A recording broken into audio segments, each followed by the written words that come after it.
नमस्कार जी, स्वागत, सत्कार, अभिनंदन, राम राम, जय श्री कृष्ण, राधे राधे। कैसे हैं आप सभी? उम्मीद करता हूं आप सभी स्वस्थ मस्त तंदुरुस्त होंगे। तो आइए शुरुआत करते हैं। कल राजस्थान लोक सेवा आयोग ने संस्कृत विभाग के अंतर्गत प्रथम श्रेणी स्कूल व्याख्याता भर्ती परीक्षा में इतिहास विषय का प्रश्न पत्र आयोजित किया। पूरा प्रश्न पत्र बहुत ही शानदार रहा। विद्यार्थियों की बहुत अच्छी प्रतिक्रिया आई। हालांकि एक बहुत बात है इसमें कि आरपीएससी ने संस्कृत डिपार्टमेंट का सिलेबस में परिवर्तन नहीं किया। सिलेबस वही पुराना चला आ रहा है। तो प्राचीन विश्व के भी 7-8 सवाल पूछे गए, जिसमें मिस्र सभ्यता, यूनान की सभ्यता और रोम की सभ्यता, यह सवाल आए हैं। चीन हो गया। तो ये चीजें थोड़ा सा मायने रखती है। अब यहाँ पर बड़ी बात यह है कि कितने प्रश्न आए, कैसे आए, और ये सब चीजों की चर्चा करेंगे। फर्स्ट ग्रेड की आंसर की है संस्कृत शिक्षा विभाग की। मेरे साथ पढ़ रहे हैं, मेरा नाम चंदू जैन है और आप इसमें चंदू सर की क्लास पे लाइव है। ठीक है, चलिए शुरुआत करते। सबसे पहले हम उन प्रश्नों पर बात करेंगे जो प्रश्न सीधे हमारी क्लासेस से आए हैं, क्योंकि चंदू सर की क्लास मोबाइल एप्लीकेशन पर हमारा ऑनलाइन कोर्स चल रहा है, जिसे आप ले सकते हैं, डाउनलोड कर सकते हैं। प्राचीन भारत कंप्लीट हो चुका है। पूरे पाठ्यक्रम में, पूरे पेपर में प्राचीन भारत के 35 सवाल आए थे, 35, जिनमें से लगभग 30 सवाल हूबहू प्रश्न जो है वह नोट्स में से आए हैं। अपने आप में यह बहुत बड़ा अचीवमेंट है। ठीक है, और जो पढ़ा दिया उसमें विश्व इतिहास की परिचर्चा करें तो विश्व इतिहास के लगभग 7 सवाल आए जो नोट्स में से आए। मध्यकाल चल रहा है, उसमें हमने गुलाम वंश और खिलजी साम्राज्य पढ़ा, वहां से 4 सवाल आए। चारों के चारों जो हैं वह नोट्स में से रहे हैं। तो आप लोगों का प्यार और स्नेह बना रहे, इसके लिए मैं आपका आभार प्रकट करता हूं। आइए शुरुआत करते हैं कुछ शानदार आंसर की के साथ। और एक बात और समझिएगा, ये जो हम 120 प्रश्न करने वाले हैं, बहुत अच्छे से समझिएगा। 120 प्रश्न उन विद्यार्थियों के लिए बेहद उपयोगी सिद्ध होंगे जो संस्कृत विभाग के अतिरिक्त स्कूल एजुकेशन में फर्स्ट ग्रेड की तैयारी कर रहे हैं। इतिहास विषय की 90 पदों के लिए वैकेंसी आ चुकी है। इस बात को बहुत अच्छे से समझिएगा। और आपको यह पता होना चाहिए कि प्रश्न कहाँ से पूछे जाते हैं, उनका आधार क्या होता है और उनका प्रारूप क्या होता है। तो लगभग सिलेबस सेम ही है। आप देखेंगे कि कहाँ से, तो बहुत अच्छे से पूरा वीडियो देखिएगा, कृपया स्किप मत करिएगा, क्योंकि 1-1.25 घंटे का यह वीडियो आपके लिए बेहद उपयोगी रहेगा। और एक बात याद रखिएगा, जिसने पेपर दिया ठीक है, और जिसने पेपर नहीं दिया है, ठीक है, उन विद्यार्थियों के लिए एक बात बता दूं, वो कृपया करके एक कागज पेन साथ में लेकर बैठिएगा, तो उससे पता रहे कि मैं मुगल काल में यहाँ से आया है, सल्तनत काल में यहाँ से आया है, ब्रिटिश काल में यहाँ से आया है, प्राचीन भारत में सिंधु सभ्यता से यह आंकड़ा आया, वैदिक सभ्यता से आया। इन चीजों को थोड़ा सा समझने की कोशिश करिएगा। चलिए, नीरज जी जुड़े हैं। सर काफी क्वेश्चन आए हैं आपके नोट्स में से, धन्यवाद नीरज बाबू। कुंवर अमित सिंह सर, सर बहुत बहुत धन्यवाद आपका, प्रणाम, अभिनंदन सर। नीरज शर्मा जी, मैं तो पढ़ता हूँ आपसे आपसे आप तो पता ही है। जी जी नीरज जी, बिल्कुल मुझे पता है भाई, धन्यवाद आपका। यही प्रेम और यही स्नेह बना करके रखिए। इस बार वास्तविकता में बहुत गजब की मेहनत आप सभी के लिए की गई है। और आइए शुरुआत करते हैं। मगध की आरंभिक राजधानी क्या थी? सर याद रखना, गिरी वज्र थी मगध की आरंभिक राजधानी। ये देखो, ये मगध साम्राज्य का परिचय। ठीक है, परिचय पुराणों के अनुसार मगध का पहला राजवंश वृहदत्त था, जिसका शासक वृहदत्त था। इसने गिरिवज्र को राजधानी बनाया। और मेरे प्यारे साथियों, गिरिवज्र जो है वह मगध की प्राचीन राजधानी मानी जाती है। क्या मानी जाती है सर? मगध की प्राचीन राजधानी मानी जाती है। इसके बाद जरासंध हुआ, रिपुंजय हुआ। हर चीज को बहुत शानदार तरीके से आपके समक्ष रखा गया है, इस बात को ध्यान रखिएगा। ठीक है, अगला प्रश्न। ये कॉन्टेक्ट नंबर है, अगर आप में से कोई भी विद्यार्थी कोर्स लेना चाहे तो इस नंबर पर संपर्क करके कोर्स ले सकता है, और या ऐप डाउनलोड कर सकता है। लिंक हमने डिस्क्रिप्शन बॉक्स में दे रखा है। अगला, निम्नलिखित में से किस शासक ने जनजातीय लोगों के साथ गौतम बुद्ध की भस्म के एक भाग को प्राप्त किया था? देखो साहब, ये था अजात शत्रु। हर्यक राजवंश का राजा अजातशत्रु ने जनजातीय लोगों के साथ में भगवान बुद्ध की भस्म का एक भाग जो है वह प्राप्त किया था। क्लियर हो गई? चलो एक्सप्लेनेशन देखते हैं। डायरेक्ट क्लास नोट्स में से सवाल आया है। बुद्ध की मृत्यु के बाद, बहुत अच्छे से समझिएगा, भगवान बुद्ध की मृत्यु होती है तो द्रोण नाम का एक ब्राह्मण होता है, उसने बुद्ध के अस्थि अवशेषों को 8 भागों में बांट दिया। और इन पर 8 स्तूप बनवाए गए, जिसकी जानकारी हमें पीपर हवा अभिलेख से मिलती है, जिसने शाक्यों ने इसको उत्कीर्ण करवाया था। 8 भाग जिनमें दिए गए थे वह निम्न था। पहला भाग दिया गया मगध के अजातशत्रु को। बुद्ध के अस्थि अवशेषों का सर्वाधिक भाग मगध के अजातशत्रु को मिला था। मैं क्षत्रिय हूं, भगवान भी क्षत्रिय हैं, उनके अस्थि अवशेषों का कुछ भाग मुझे भी मिलना चाहिए। तो द्रोण नामक ब्राह्मण कहता है जी सारा ही ले ले हैं। इसके बाद वैशाली की, लिच्छवी, इस तरह के कई सारे गणराज्य थे, उन्हें भी दिए गए थे। अगला प्रश्न, उस स्थान का नाम बताइए जहां गौतम बुद्ध की मृत्यु हुई थी। सर कुशीनारा। कुशीनारा या कुशीनगर में जो है गौतम बुद्ध का देहांत हो गया था, ये लिखा हुआ है। बुद्ध ने अपना अंतिम उपदेश कुशीनारा के सुबच्छ को दिया था। 483 ईसा पूर्व में 80 वर्ष की आयु में हिरण्यवती नदी के किनारे पर कुशीनारा या कुशीनगर में इस घटना को बौद्ध साहित्य में महापरिनिर्वाण कहते हैं। अंतिम संस्कार रामसंभर नदी के किनारे कुशीनारा में दिया गया। उद्देश्य होता है मेरे प्यारे साथियों कि मेरे इतिहास प्रेमी विद्यार्थियों को एक साथ इतना पढ़ा दिया जाए या वह सब जानकारी उपलब्ध करवा दी जाए ताकि उन्हें इधर उधर यत्र तत्र सर्वत्र भटकना नहीं पड़े, सिस्टमेटिक ऑर्गेनाइज्ड तरीके से पढ़ाया जाए। यह एक उद्देश्य होना चाहिए इतिहास के शिक्षक का कि जो पढ़ा रहे हैं उनमें से सवाल आने चाहिए। जैन धर्म का त्रिरत्न नहीं है, सम्यक चरित्र है, सम्यक दर्शन है, सम्यक ज्ञान है। सम्यक संकल्प को जैन दर्शन का एक त्रिरत्न में शामिल नहीं किया जाता है। देखिए, त्रिरत्न सम्यक ज्ञान है, संपूर्ण और सच्चा ज्ञान प्राप्त होना चाहिए। सम्यक दर्शन, गुरु के प्रति विश्वास और सत्य के प्रति श्रद्धा होनी चाहिए। सम्यक चरित्र, आचरण, इंद्रियों और कर्मों पर पुनः नियंत्रण होना चाहिए। यह बात थोड़ा सा समझिएगा। इसके बाद एक प्रश्न देखिए, वैदिक काल में कौन सा एक है जो वरिष्ठों की का निकाय होता है। वरिष्ठों का निकाय, वरिष्ठ लोग जो होते हैं, वरिष्ठ सभा, समिति, विदत और गण और अनुति। देखो, सभा जो है यह विशिष्ट लोगों के लिए होती है। समिति जो है यह आम लोगों के लिए, विदत जो है यह बुजुर्ग लोगों के लिए होती है। तो भैया वरिष्ठ लोग इसमें ही तो शामिल किया जाएगा। गण जो है वह धार्मिक परिषद होती है। जब मैंने वैदिक काल पढ़ाया था तो उसकी राजनीतिक स्थिति के बारे में बेहतरीन चर्चा करी और बेहतरीन चर्चा करते हुए सारी जानकारी आप लोगों को बताई थी, आप याद करिए। इस तरह से सभा यानी कि ऋग्वेद में 8 बार उल्लेख आया है। यह उच्च सदन है, विशिष्ट लोगों की संस्था मानी गई है यह, ठीक है। विशिष्ट है, वरिष्ठ नहीं है। हमारे प्रश्न में वरिष्ठ नहीं, विशिष्ट नहीं पूछा गया, वरिष्ठ पूछा गया। वरिष्ठ, वरिष्ठ नागरिक, हम शब्द का प्रयोग करते नहीं करते, वरिष्ठ नागरिक हैं यह हमारे। अरे बोलो, तो ये चीजें थोड़ा सा याद रखिएगा। तो विशिष्ट हो जाता तो विशिष्ट के लिए तो सभा आ जाती। महिलाओं को प्रवेश दिया गया था इस सभा में, ठीक है। और इसी का अन्य नाम नरहिस्ता होता था, यानी कि जिसका कभी उल्लंघन नहीं किया जा सकता। किलवस्त पद, पाप मोचन करने वाली सभा। समिति 9 बार उल्लेखित है। निम्न सदन है, आम लोगों की है। महिलाओं को प्रवेश की कोई अनुमति नहीं थी। ऋग्वेद में 122 बार विदत का उल्लेख आया है। व्रत बुजुर्गों की है, वैदिक काल की सबसे प्राचीन है। महिलाओं को प्रवेश की अनुमति। गण, ऋग्वेद में 46 बार उल्लेख, धर्म से संबंधित। विधाता, धर्म से संबंधित। याद रखिएगा, वैदिक काल की राजनीतिक स्थिति के अंतर्गत हम 5 प्रकार की महत्वपूर्ण संस्थाओं के बारे में पढ़ते हैं। सबसे पहले आती है सभा, विशिष्ट लोगों की संस्था, ठीक है। फिर आती है सभा, आम लोगों की। विशिष्ट यानी कि जैसे राज्यसभा हो गई तो ऐसे सभा हो गई। समिति आम लोगों की, राज्यसभा हो गई। विदत होती है बुजुर्ग लोगों की यानी कि वरिष्ठ नागरिकों की, ठीक है। गण होती है धार्मिक, और मेरे दोस्त एक होती है विधाता, यह भी धर्म से संबंधित है।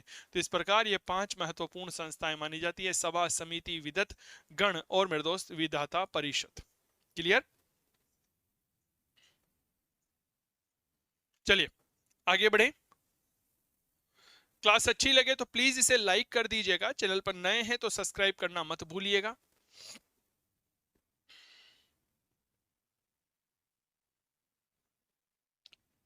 देखो, एक प्रश्न है, नवपाषाण काल का स्थल बुर्जहोम जम्मू कश्मीर में पड़ता है। सर बुर्जहोम, मैंने यहाँ पर आपको स्लाइड के माध्यम से अपडेट किया है। नवपाषाण काल के महत्वपूर्ण स्थल, जैसे चिरांद हो गया, ये चिरांद बिहार में है, ठीक है। इसके बाद हमने चर्चा करी बुर्ज होम, यहाँ पर लिखा हुआ है J&K यानी कि जम्मू कश्मीर का बुर्ज होम। इसका उत्खनन 1935-36 में टेरा और पीटरसन ने 4 स्तरों में करवाया था। बुर्ज वृक्ष की अधिकता के कारण इसे बुर्ज होम कहा जाता है। यहाँ पे मानव कुत्ते की कब्र मिली है, बाण मिला है, गर्त आवास प्राप्त हुआ है। क्या ये बात क्लियर हो गई? और गुफर कराल भी मैंने बताया था, यह भी नवपाषाण काल का है। अच्छा लगता है, मजा आता है जब पढ़ाई वाली चीजें जो है ना, जो चीजें पढ़ाते हैं क्लास में, अगर वही चीजें क्लास नोट्स में मिल जाती है तो मजा आ जाता है। क्या मैं चर्चा में ठीक कर रहा हूं? कई सारे प्रश्न ऐसे होते हैं जो क्लास में विद्यार्थियों के साथ चर्चा की जाती है, जैसे ये आप याद करो, जब हमने मौर्य काल का प्रशासन पढ़ाया था तो प्रशासन में उपदा परीक्षण पद्धति पढ़ा था। धर्म अर्थ काम, धर्मोपदा, कामोपदा, अर्थपदा। याद करिए, धर्म अर्थ काम और एक होता है मोक्ष, ठीक है ना? तो इसमें बेसिकली 4 पुरुषार्थ माने गए हैं, तो ध्यान एक पुरुषार्थ नहीं है। धर्म होता है, धर्म के बाद अर्थ, काम और मोक्ष, 4 प्रकार के पुरुषार्थ माने गए हैं। कई सारे प्रश्न तो ऐसे होते हैं जो विद्यार्थियों से परिचर्चा के दौरान ही निकल करके सामने आते हैं, उनको क्लास में लिखवाया नहीं जाता। इसीलिए मैं स्टूडेंट से हमेशा कहता हूं कि जो बोर्ड पे लिखवाया जा रहा है ये अपनी जगह ठीक है, ये तो आपके रजिस्टर में आ जाएगा, लेकिन शिक्षक टीचर जो है वह समझाने के दौरान आपसे जो बात कह देता है उसको भी नोट डाउन कर लिया करो। वह परीक्षा का एक महत्वपूर्ण अंग बन करके निकलता है और आपकी परीक्षा में महत्वपूर्ण स्थान रखता है। ठीक है, चलिए आगे बढ़ते हैं। अगला प्रश्न ये रहा।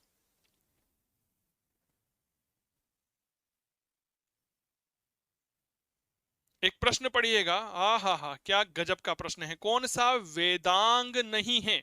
सर शिक्षा, स्मृति, कल्प और छंद। भैया स्मृति वेदांग नहीं है, कुल मिलाकर के 6 वेदांग माने गए हैं। उनका क्रम इस प्रकार होगा, देखो आप कौन कौन से 6 वेदांग माने गए हैं, समझिएगा। शिक्षा, कल्प, व्याकरण, निरुक्त, छंद और ज्योतिष, ये सही क्रम होगा, जिसमें आंख की तुलना ज्योतिष से, कान की निरुक्त से, मुंह नाक की शिक्षा से, मुंह की व्याकरण से, हाथ, कल्प, पैर जो है वह छंद होते हैं। पाणिनि ने अपने ग्रंथ अष्टाध्याय में यह बात प्रमाणित की है। क्लियर? चलो अगला प्रश्न देखो। दसराग युद्ध जो है वह कौन सी नदी के किनारे पर लड़ा गया? भैया प्रमाण देना बेहद जरूरी होता है। याद रखना, परुषणी नदी के किनारे लड़ा गया था, जिसे हम रावी नदी भी कहते। ठीक है, परुषणी नदी के किनारे पर दसराज युद्ध लड़ा गया था। देखो, दसराज युद्ध जो है यह 7वें मंडल में इस युद्ध का उल्लेख है। भरत जन के राजा सुदास ने ऋषि विश्वामित्र के स्थान पर ऋषि वशिष्ठ को अपना पुरोहित बनाया। इससे नाराज विश्वामित्र ने 10 राजाओं का एक संघ तैयार किया। पुरुजन के राजा दिवोदास को इसका नेतृत्व दिया। दोनों पक्षों में रावी या परुषणी नदी के किनारे पर युद्ध हुआ, जिसमें राजा सुदास जीता। कालांतर में भरत या त्रिशु जन के राजा पुरु जन और पुरु जन के मध्य विलय हुआ, तो कुरु नाम का नया जन अस्तित्व में आया था। क्लियर हो गई? तो यह 10 राज युद्ध है जो मूल रूप से ऋग्वेद के 7वें मंडल में उल्लेखित है, और भरत और त्रिशुजन के मध्य में यह सारा मामला हुआ था। सॉरी, भरत और पुरुजन के मध्य में यह हुआ था। देखो साहब, घोड़े की हड्डियों के साक्ष्य, यह प्रश्न भी काफी उपयोगी है। याद रखिएगा, मोहनजोदड़ो के कुछ ऐसे स्थान हुए हैं जहां से घोड़े की हड्डियों के साक्ष्य मिलते हैं। घोड़े की हड्डियों के साक्ष्य मिलना कहीं ना कहीं सिंधु घाटी सभ्यता के पतन को दिखाता है, और ये हमें प्राप्त हुए हैं सुरकोटड़ा, गुजरात से। कहां से प्राप्त हुए हैं? सुरकोटड़ा से। यह है सर सुरकोटड़ा, गुजरात के कच्छ में स्थित है। इस तरह से तराजू क्या होती है कुछ विद्यार्थी नहीं जानते हैं, तो बताना पड़ता है। 1964 में जेपी जोशी, जगपति जोशी इनका पूरा नाम होता है, इनके द्वारा खोजा गया था। क्या ये बात क्लियर हो गई? चलिए, कलश समाधान, घोड़े की हड्डियां, आईवीसी के पतन का प्रतीक, तराजू, तागड़ी का पलड़ा और पत्थर की चिनाई वाला एक घर हमें यहां से मिला है। चलिए, हाँ, देखो कितना बढ़िया प्रश्न है। सिंधु घाटी सभ्यता के किस स्थल से विशाल स्टेडियम, स्टेडियम का मतलब एक खेल का मैदान यानी कि प्ले ग्राउंड, कहां से मिला है? हड़प्पा से, मोहनजोदड़ो, धोलावीरा। भाई साहब, धोलावीरा से हमें प्ले ग्राउंड मिला है। शाब्दिक अर्थ सफेद कुआं होता है, समझ में आ गई। स्थिति गुजरात के कच्छ में है। खोज 1967-68 में जेपी जोशी ने की। 90-91 में वीरेंद्र सिंह बिष्ट ने उत्खनन करवाया। इसी को हम क्या कहते हैं? सिंधु घाटी सभ्यता का खूबसूरत नगर, यूनेस्को की विश्व धरोहर सूची में है। 40वां विश्व धरोहर है, जिसे 27 जुलाई सन 2001 को शामिल किया गया। यहाँ पर सफेद पोलिसदार या चमकदार पत्थर प्राप्त हुए हैं। क्लियर हो गई? चलिए अब इस नगर की यानी कि धोलावीरा की विशेषताएं क्या क्या है, तो 3 भागों में बटा हुआ नगर है। सिंधु घाटी सभ्यता में पहली बार खगोलीय पर्यवेक्षणशाला खोली गई, सुनामी का साक्ष्य मिला है, विश्व का प्राचीनतम खेल का मैदान या स्टेडियम, दूसरा जूनीकरण कच्छ में मिला है। अब देखो, जब मैं क्लास पढ़ाता हूं और आप सभी प्यारे साथीगण पढ़ते हैं ना, तो मैं हाथों हाथ यह भी बता देता हूं कि भैया इसका अल्टरनेट यह भी हो सकता है पहला, क्योंकि आजकल परीक्षा में पहला नहीं पूछ करके दूसरा पूछने लगा है, ठीक है ना। तो विश्व का सबसे प्राचीनतम खेल का मैदान कहां से मिला है, धोलावीरा से। लेकिन दूसरा स्टेडियम जूनीकरण से मिला है, जो कच्छ के मैदान में स्थित है। समझ में आ गई ना बात, ये चीजें थोड़ा सा समझना होगा। यहां से बांध मिला है, मनहर और मनसार नदियों पर बनाया गया। 10 अक्षरों का सबसे बड़ा शिलालेख, नेवले की प्रतिमा मिली है। आगे बढ़िए, एक प्रश्न है, ऋग्वेदिक काल के देवता वरुण जो है यह जाने जाते हैं। सर, वरुण को जाना जाता है जल देवता के रूप में, ठीक है। अब देखो, मैंने अगली ही स्लाइड में मैं आपको वरुण देवता के बारे में सारी बात बताने वाला हूं कि आखिरकार वरुण देवता है कौन। बहुत अच्छे से सुनिएगा। तीसरे प्रमुख देवता वरुण है, जिसमें पहला ही पॉइंट मैंने लिखवाया हुआ है कि भैया ये जल देवता है। ऋग्वेद में इसे असुर यानी कि प्राणदायक कहा गया है, ऋतस्य गोपा कहा गया, ऋत का रक्षक। ऋत क्या होता है, सृष्टि की नियमित और नैतिक व्यवस्था की जाती है। ऋत की रक्षा पासा खेलकर की जाती है, अर्थ प्रकृति के अपरिवर्तनशील नियम होते हैं। वरुण की समानता ईरान के जो प्रसिद्ध देवता हैं जिन्हें हम अहुर मजदा कहते हैं उनसे की जाती है। और ऋग्वेद में वरुण की स्तुति में 150 मंत्र है। कितने मंत्र हैं, 150 मंत्र। भाई साहब बताओ, वरुण से बाहर एक भी सवाल जाएगा क्या, संभव ही नहीं है। यही हमारा उद्देश्य होता है सर। और नोट्स भी इतने मनोवैज्ञानिक तरीके से बनाए जाते हैं कि विद्यार्थी को पढ़ते समय बिल्कुल भी एहसास नहीं होता है कि वो क्लास नोट्स पढ़ रहा है या खुद के नोट्स पढ़ रहा है। नोट्स की पीडीएफ ली जा सकती है सर हमारे ऐप में, अगर आप कोर्स खरीदते हैं तो। समझ में आ गई क्या, कोई ऐसा कचरा नोट्स नहीं है। और नोट्स भी वो हैं to the point, according to syllabus. ये नहीं है कि यही कोर्स कॉलेज लेक्चर में चल रहा है, यही नेट जीआरएफ में है, यही फाउंडेशन में नहीं भैया, एक ही कोर्स है RPSC first grade school lecture का। चंदू सर की क्लास मोबाइल एप्लीकेशन पर आप जाकर के ले सकते हैं। अगला प्रश्न यहां पर आप जरूर देखें, क्या गजब का एक वाक्य लिखा गया है सर। उत्तर यत समुद्रस्य हिमाद्र चेव दक्षिणम वर्षेदम भारतनम भारती यत्र संतति। पुराणों में किसके उपरोक्त श्लोक लिखा गया है सर, ये विष्णु पुराण में हमें यह बात मिलती है। कहां पर मिलती है, विष्णु पुराण में। देखो सर, हमने पढ़ाया है आपके बीच में, ये रहा भैया पुराण, सारी जानकारी दी है आपके, ठीक है ना। पुराणों को खोलिएगा तो पुराणों को देखने के बाद आपको विष्णु पुराण, भारत की सीमा समुद्र के उत्तर में, हिमालय के दक्षिण में है, मौर्य वंश की जानकारी, मानचित्र बना करके सारी जानकारी दी, मत्स्य वायु भागवत मार्कंडेय पुराण के बारे में बताया, अर्थ बताया पुराणों का, संकलन किसने किया, काल कुल कितने हैं, महत्वपूर्ण पुराण कितने हैं, सारी जानकारी उपलब्ध करवाई है मेरे वीरों मेरी वीरांगनों। फिर मत कहना सर बताया नहीं था, मुस्कुराइए, आप चंदू जैन के साथ इतिहास पढ़ रहे हैं। क्लास कैसी लगी हमें जरूर बताइएगा। राजतरंगिनी में निम्नलिखित में से मुख्यतः भौगोलिक क्षेत्र का वर्णन है। कश्मीर का इतिहास, देखो कश्मीर का लोहार वंश पढ़िएगा, संग्राम राज संस्थापक था, इसके बाद हर्ष लोहार गद्दी पर बैठा, हर्ष को ही कश्मीर का नीरो कहा जाता है। फिर जयसिंह गद्दी पर बैठा, लोहार वंश का अंतिम शासक था, और इसी के समय कलहण ने राजतरंगिनी की रचना की थी। ये लो सर, हो गया ना सही जवाब, हाँ बहुत बढ़िया बहुत बढ़िया। अरे सर मजा आ गया मजा आ गया, मजा आना ही था। सर अगला प्रश्न देखिए, शोर मंदिर, ईश्वर मंदिर, मुकुंद मंदिर जो है यह किस शैली में है, राजसिंह शैली में है। पल्लव राजवंश में इस शैली का विकास हुआ था। आइए इसके बारे में पढ़ते हैं। बेसिकली एक राजा हुआ 995 से 722 के मध्य, जिसे हम नरसिंह वर्मन या राजसिंह कहते हैं।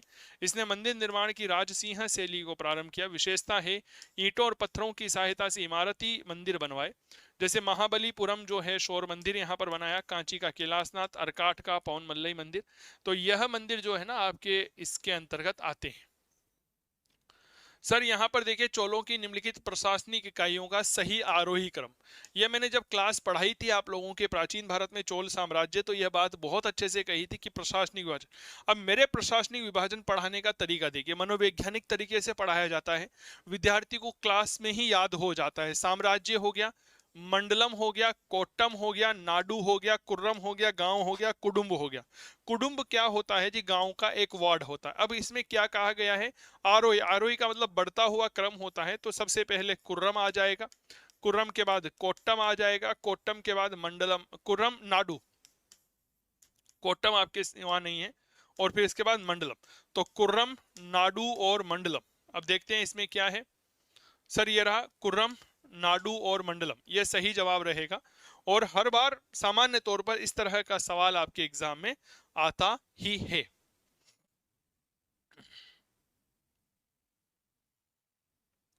अगला, तहसीलों को क्या कहा जाता था हर्षवर्धन के काल में? पाठक कहा जाता। देखो हर्ष का प्रशासन, मैंने यहाँ पर इंपॉर्टेंट स्टार लगाया गया है। केंद्रीय प्रशासन देखिएगा, राजा का प्रशासन, और फिर उसके अधिकारी देखें जो उसके सहायक होते हैं। फिर आप प्रांतीय प्रशासन में देखिएगा, फिर जिले का प्रशासन देखिए, जिले में तहसील, तहसील को पाठक, और पाठक का प्रमुख पाठकपति, यानी कि तहसील और तहसील का प्रमुख तहसीलदार। समझ में आ गई? चलो जी अगला, तमिल व्याकरण का सबसे प्राचीनतम ग्रंथ है। सर तोलकापियम सबसे प्राचीन ग्रंथ है। ठीक है, देखो द्वितीय संगम पढ़ा हमने, संगम काल पढ़िएगा। संगम क्या है? एक प्रकार से कवियों की संगोष्ठी होती है। स्थान कपाटपुरम है। अगस्त्य ऋषि तोलकापियर, 59 पांड्य राजाओं के द्वारा, 3700 वर्ष। इस संगम जो है इसका उपलब्ध एकमात्र ग्रंथ जो है वह तोलकापियर का तोलकापियम होता है। ठीक है ना? इस संगम का एकमात्र उपलब्ध ग्रंथ तोलकापियर के द्वारा लिखा गया तोलकापियम है। यह गंधर्व विवाह को पंततीणे कहते हैं। इसी में तमिल भाषा में तमिल व्याकरण का ग्रंथ सूत्र शैली में है। 8 प्रकार के विवाहों का विलय है। सर यह प्रश्न आपके डायरेक्ट पूछा जा सकता है। क्या पूछा जा सकता है कि बताइए संगम काल के किस ग्रंथ या संगम काल के ग्रंथों में किस विवाह को पंततीणे कहा गया है? गंधर्व विवाह। गंधर्व विवाह क्या होता है? लव मैरिज होती है। ठीक है ना? तो ये चीजें थोड़ा सा याद रखिएगा, परीक्षा के दृष्टिकोण से महत्वपूर्ण है। हम जिस एग्जाम की तैयारी कर रहे हैं उसके तहत आपको यह पता होना चाहिए कि परीक्षा के लिए क्या उपयोगी है और क्या उपयोगी नहीं है, क्या पढ़ना है, क्या छोड़ना है। अगर आपको यह सब पता चल गया तो यकीन मानिएगा आप अपनी परीक्षा में आधे से ज्यादा सफल हो जाएंगे और आप सफलता के करीब चले जाएंगे। इसके लिए आपको करना क्या होगा? प्रीवियस ईयर के जितने भी प्रश्न पत्र हैं सबको निकाल डालिए, लिखिए बार बार कि कहां से क्या प्रश्न आ रहा है। यह आपकी सफलता को सही करने में, सफलता प्राप्त करने में काफी मदद करेगा। ठीक है, चलिए इसके बाद हम अगले प्रश्न पर आते हैं। तो तोलकापियम के बारे में याद रखना कि गंधर्व विवाह को पंततीणे कहा गया है मूल रूप से। ठीक है, चलिए देखो साहब, ग्रहण के वैज्ञानिक विवेचना, एक प्रश्न यहां पर देखिएगा, बहुत बढ़िया प्रश्न है कि ग्रहण के संबंध में वैज्ञानिक विवेचना करने वाला पहला खगोल शास्त्री आर्यभट्ट है। गुप्त काल में जब हमने विज्ञान और ज्योतिष का विकास पढ़ा तो आर्यभट्ट के बारे में पढ़ा। गुप्त काल के प्रसिद्ध वैज्ञानिक है, गणितज्ञ वैज्ञानिक थे। सबसे पहले बताया कि पृथ्वी अपनी दूरी पर घूमती है, सूर्य केंद्र में है, ग्रह उसका चक्कर लगाता है। गणित को खगोल शास्त्र से अलग किया। त्रिकोणमिति यानी कि साइन कोस के जनक है। त्रिभुज, पाई, शून्य, दशमलव का प्रयोग किया। सर यह वह व्यक्ति हैं जिन्होंने नालंदा विश्वविद्यालय की यह क्या रहे थे? तो मेरे दोस्त यह कुलपति भी रहे थे। कौन रहे थे? कहीं ना कहीं आर्यभट्ट। ठीक है, नालंदा विश्वविद्यालय के यह कुलपति भी रहे। ठीक है, वर्ष की अवधि का सटीक आकलन किया 365 से ही 1/4। आर्यभट्टिय नामक ग्रंथ लिखा, वैदिक गणित की रचना मानी जाती है। अरबी अनुवाद जीज अल अर्जबहर कहलाता है। सूर्य सिद्धांत जिसमें सूर्य ग्रहण चंद्र ग्रहण की व्याख्या थी, चित्रों के माध्यम से पढ़ाया। डायरेक्ट प्रश्न है सर, डायरेक्ट। मैं दावे के साथ कह रहा हूं जिसने भी यह प्रश्न बहुत अच्छे से कर लिए ना, उन विद्यार्थियों को कभी भी कोई समस्या का सामना नहीं करना पड़ेगा। एक प्रश्न देखिए, गांधार कला शैली का विकास किस राजवंश के काल में हुआ? कुषाण। अब यहां पर समझिए, संस्कृत शिक्षा विभाग में फर्स्ट ग्रेड इतिहास विषय में जो प्रश्न आया उसका जवाब बता रहा हूं। गांधार कला पढ़िए। प्रारंभ हिंदी यवन शासकों ने किया, लेकिन विकास जो है ना वह कुषाण शासकों के काल में हुआ। डायरेक्ट प्रश्न है, सीधा। ठीक है। 1870 में लिटनर महोदय ने इसकी पहचान करी। इसकी विशेषता थी गांधार मूर्ति कला की यूनानी रोमन भारतीय प्रभावों का मिश्रण, मूलतः बुद्ध की प्रतिमा यूनानी देवता पोलो के समान, पुरुष प्रधान यथार्थवादी, आध्यात्मिकता का अभाव है, घुंघराले बाल है, नग्नता का अभाव है, मोटे ऊनी वस्त्र, साधारण आवामंडल, खड़े बुद्ध की प्रतिमा, बामियान और बेग्राम दोनों केंद्र हैं जिन्हें गांधार मूर्ति कला का खजाना कहते हैं। यहाँ की मूर्तियों को तालिबान आतंकवादियों ने नष्ट कर दिया। इस तरह से चित्र बना करके, चित्रों, इमेजिनेशन के माध्यम से मैं आपको ऐप पर जो है वह इतिहास पढ़ाता हूं। ठीक है, डायरेक्ट प्रश्न आता है सीधा सीधा, कहीं इधर उधर भटकाव की आवश्यकता नहीं है। कोर्स लेना हो तो संपर्क कर लीजिएगा 8802060952 या ऐप डाउनलोड कर लीजिएगा। टेलीग्राम पर भी जुड़ सकते हैं आप सभी प्यारे साथी का। चलिए अगला प्रश्न, डायरेक्ट मजा आ जाता है सर।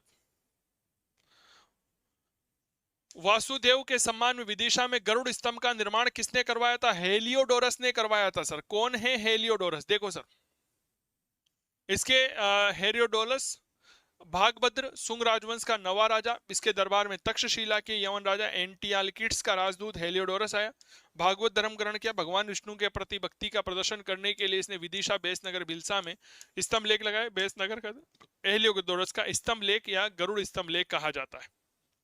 35 प्रश्न आए थे आपके first grade school lecture Sanskrit विभाग की में। प्राचीन भारत के 35 क्वेश्चन आए हैं, 30 प्रश्न क्लास नोट से हूबहू आए हैं। कितने? 30 प्रश्न हूबहू प्रश्न आए हैं। अगला प्रश्न ये रहा, देखिए सर, सीता अध्यक्ष, शुल्का अध्यक्ष, सूत्राध्यक्ष किस मंत्री से संबंधित है? समाहर्ता से। देखो सीता अध्यक्ष जो है ना, यह कृषि विभाग का प्रमुख हुआ करता है। ठीक है, अर्थशास्त्र के 26 अध्यक्ष है जिनमें हमारे लिए जो महत्वपूर्ण बनते हैं, शुल्का अध्यक्ष है, चुंगी वसूल करने वाला है। समाहर्ता जो है यह राजस्व संग्राहक है। तो ये जितने भी अध्यक्ष यहाँ पर दे रखे हैं ना, यह सारे कौन होंगे? यह सारे होंगे, जैसे सूत्राध्यक्ष वस्त्र उत्पादन का प्रमुख हो गया, ये सारे के सारे समाहर्ता के अधीन ही होंगे। क्लियर? परास्त होने के पश्चात सेल्यूकस ने कौन सा क्षेत्र चंद्रगुप्त को नहीं दिया था? बैक्टीरिया का भूभाग नहीं दिया था। ठीक है, 305 ईसा पूर्व में चंद्रगुप्त ने सिकंदर के सेनापति सेल्यूकस को हराया, 4 प्रांत दे दिए, काबुल, पेरोपनिसडई, कंधार, अराकोशिया, हेरात एरिया, बलूचिस्तान, जेड्रोसिया। साथ ही अपनी पुत्री हेलेना या कार्नेलिया का विवाह भी चंद्रगुप्त से किया, जो भारत का पहला अंतर्राष्ट्रीय विवाह है।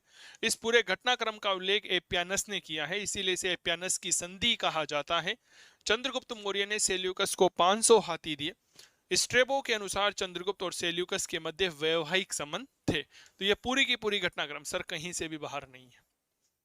मुझे बड़ी खुशी होती है जब यह बात कहता हूं कि आरपीएससी द्वारा संस्कृत शिक्षा विभाग का जो प्रथम श्रेणी स्कूल व्याख्याता का पेपर हुआ, उसमें प्राचीन भारत के 35 सवाल आए, 30 प्रश्न डायरेक्ट क्लास नोट्स में से आए हैं। यह एक बहुत बड़ी उपलब्धि है।